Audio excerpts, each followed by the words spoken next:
Hello football freak, আজকের ভিডিওতে আমি কথা বলবো নতুন ফিফা ক্লাব ওয়ার্ল্ড কাপ নিয়ে। কেন এই ফিফা ক্লাব ওয়ার্ল্ড কাপ এটি অনেক স্পেশাল আগের ফিফা ক্লাব ওয়ার্ল্ড কাপের তুলনায়, এবং এর নতুন ফরম্যাট কেমন হতে যাচ্ছে এবং কিভাবে সেখানে টিমে কোয়ালিফাই করবে সেই বিষয় নিয়ে আমি আলোচনা করবো। আসুন ভিডিওটি শুরু করি। তো ফিফা ক্লাব ওয়ার্ল্ড কাপ এই টুর্নামেন্টটি কিন্তু অনেক পুরনো একটি টুর্নামেন্ট। 1960 সালে প্রথম এই টুর্নামেন্ট প্রতিষ্ঠা হয়, এবং সাউথ আমেরিকার যে ফুটবল এটা কিন্তু তখন প্রায় ইউরোপের কাছাকাছি বললে ভুল হবে, ইউরোপের চেয়ে বেশি অ্যাডভান্স ছিল।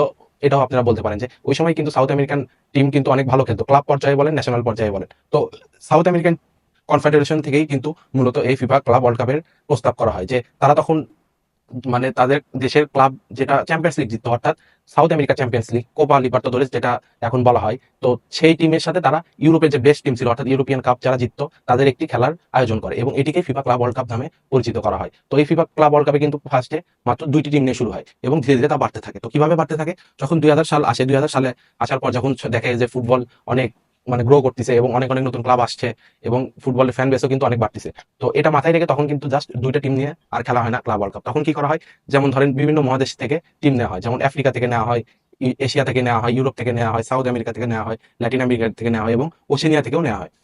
তো এই ফিফা ক্লাব ওয়ার্ল্ড কাপ 2000 সালের পর থেকে ফরম্যাট কিন্তু চেঞ্জ করে তারা 2টি টিমের বদলে 6টি কি 7টি টিম তারা নেয়। তো এই টিমগুলো কিভাবে নেয়, ধরেন এশিয়া এশিয়া থেকে কোন ক্লাব কোয়ালিফাই করবে ফিফা ক্লাব ওয়ার্ল্ড কাপে, 2000 সালের পরের কথা বলতেছি আমি, যে এশিয়ার যে চ্যাম্পিয়ন্স লিগ অর্থাৎ এএফসি চ্যাম্পিয়ন্স লিগ যারা জিতবে তারা অটোমেটিকলি ফিফা ক্লাব ওয়ার্ল্ড কাপে কিন্তু প্রমোশন পাবে। তো এভাবেই তারা 7টি টিম নিয়ে কিন্তু ফিফা ক্লাব ওয়ার্ল্ড কাপের যাত্রা শুরু করে 2000 সালের পর থেকে। এবং ল্যাটিন আমেরিকা এবং ইউরোপ থেকে যে দুটা দল আসলো এরা কিন্তু ডাইরেক্ট সেমিফাইনাল থেকে খেলা শুরু করতো, অর্থাৎ তাদের যদি ক্লাব ওয়ার্ল্ড কাপ জিততে হতো জাস্ট 2টা ম্যাচ জিতলেই হয়ে যেত।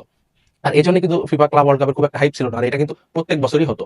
আর বেশিরভাগ ক্ষেত্রে দেখা যেত যে চ্যাম্পিয়ন্স লিগ যে জিতছে, মানে যে দলটা চ্যাম্পিয়ন্স লিগ জেতে সেই দলই কিন্তু ultimately FIFA club world cup জিতে ফেলে। কারণ অন্যান্য মহাদেশের তুলনায় কিন্তু ইউরোপের যে টিম ছিল এটা কিন্তু সবসময় বেটার ছিল, আর ইউরোপ থেকে যেহেতু একটা টিম শুধুমাত্র কোয়ালিফাই করতো এই জন্য ফিফা ক্লাব ওয়ার্ল্ড কাপ কিন্তু ইউরোপের টিমই বেশি জিততো।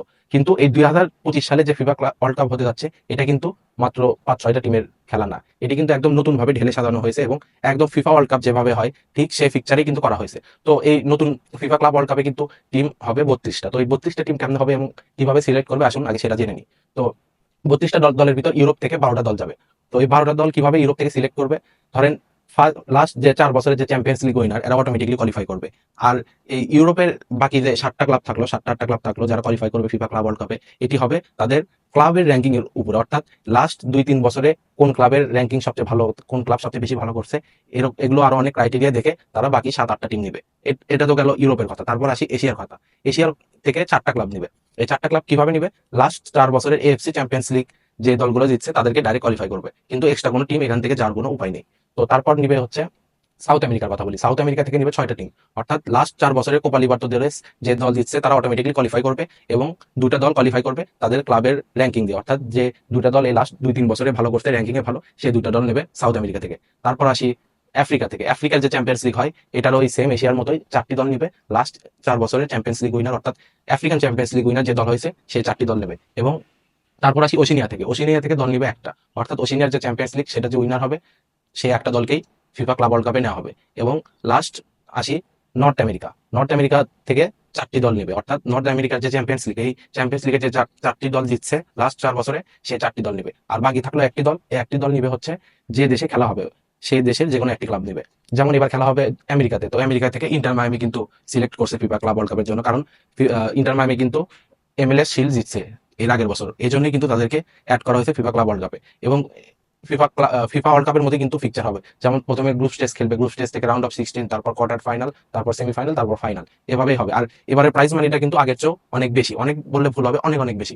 অর্থাৎ এবার প্রায় $1 বিলিয়ন প্রত্যেকটা টিমকে, মানে সব টিম মিলে প্রায় $1 বিলিয়ন মতো প্রাইজ মানি পাবে। এবং যারা শুধু এই মানে যারা শুধু এখানে কোয়ালিফাই করবে অর্থাৎ খেলার উপযুক্ত হবে তারা কিন্তু সবাই একটি বড় অ্যামাউন্টের প্রাইজ মানি পাবে। তো এই ফিফা ক্লাব ওয়ার্ল্ড কাপটি আসলেই মনে হচ্ছে যে অনেক বড় একটি টুর্নামেন্ট হতে যাচ্ছে ভবিষ্যতে।